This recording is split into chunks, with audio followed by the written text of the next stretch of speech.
এটা নতুন না। লুটের রাজত্ব হলে প্রথমে আপনার শ্রমের টাকা চুরি করে, হাড় ভাঙা খাটুনির টাকা। ওই যে বলছিল scheme worker, mid day meal, ICDS,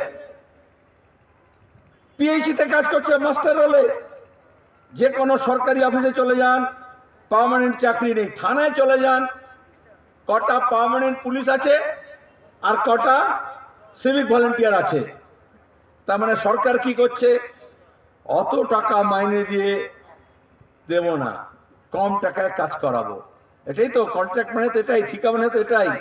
আর যে ঠিকা পাটটা নেবে সে ঠিকার জন্য কিছুটা কাটমানি দেবে। এখান থেকে কাটমানি শুরু, তারপরে টেন্ডার। এখন বাম ফ্রন্টের আমলে ব্রিজ তৈরি হয়েছিল, আর এখন কি হচ্ছে দেখবেন, যে কোনো রাস্তায় যান ব্রিজের বোর্ড লাগিয়ে রেখে দিয়েছে এটা দুর্বল সেতু, এখানে ভারী গাড়ি যাবে না। আরে সরকার মজবুত হলো আর ব্রিজটা দুর্বল হয়ে গেল, এই বাড়ি পড়ে গেল না শতরূপের।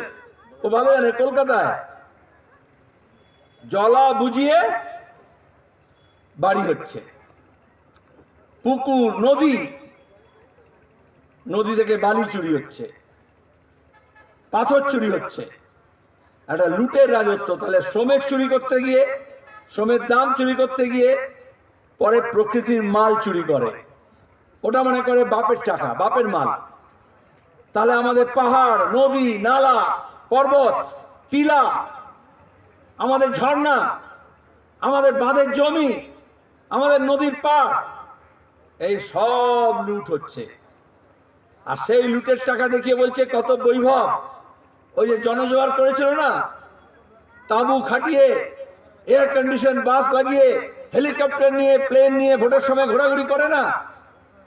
আচ্ছা, আমরা বলি এই হেলিকপ্টার নিয়ে ঘুরছে। গত বিধানসভা ভোটের আগে মমতা বলল তোমাদেরও হবে। ওই মিনিবাসের পেছনে লেখা থাকে না, হ্যাঁ, দেখলে কি বলে, হ্যাঁ, হিংসা করো না তোমারও হবে। বলো মালদা থেকে হেলিকপ্টার সার্ভিস চালু করে দিয়েছি, করে দিয়েছিল না? কুচবিহার থেকে হেলিকপ্টার সার্ভিস চালু করে দিয়েছি। কোথায় গেল? যে ভোট হয়ে গেল, ওই যে চিট ফান্ডের সঙ্গে মমতা বলেছিল যা গেছে তা গেছে। এই যে সন্দেশখালীতে এখন গিয়ে বলছে যা হয়েছে ভুলে যান। তাহলে ভোটের সময় যে সব বলে এই শিলান্যাস করলাম, রেলমন্ত্রীর সময় থেকে বলছিল এই কারখানা করব, এই রেল লাইন করব, আর ভোটের পরে বলে যা গেছে তা গেছে, এসব ভুলে যান। সিপিআইএম এত তাড়াতাড়ি ভুলতে দিতে পারে না। লাল ঝান্ডা বলবে আমার শ্রমের দাম কোথায়, আমার ঘামের দাম কোথায়, আমার ঘরের ছেলে বেকার কেন, তার কাজ কোথায়, আমার ঘরের টাকা কোথায় গেল। যার বাড়ি আছে 3 তলা 4 তলা সে ঘরের টাকা পাচ্ছে, আর যার মাথা গোজার ঠাঁই নেই সে কেন ঘরের টাকা পাবে না। 100 দিনের কাজ, যার কার্ড হওয়ার কথা কার্ড নেই, যার কার্ড আছে তার কাজ নেই, যে কাজ করলো তার টাকা নেই। আর দেখা যাবে অন্য কোনো প্রধান, উপপ্রধান, ব্লকের নেতা, তার খাতায় টাকা ঢুকে গেছে। এটাই তো দুর্নীতি। ওই যে আর্জি করে ডাক্তার মেয়েটি, তার প্রাণ গেল, কেন আমরা সবাই মিলে বললাম বিচার চাই? কারণ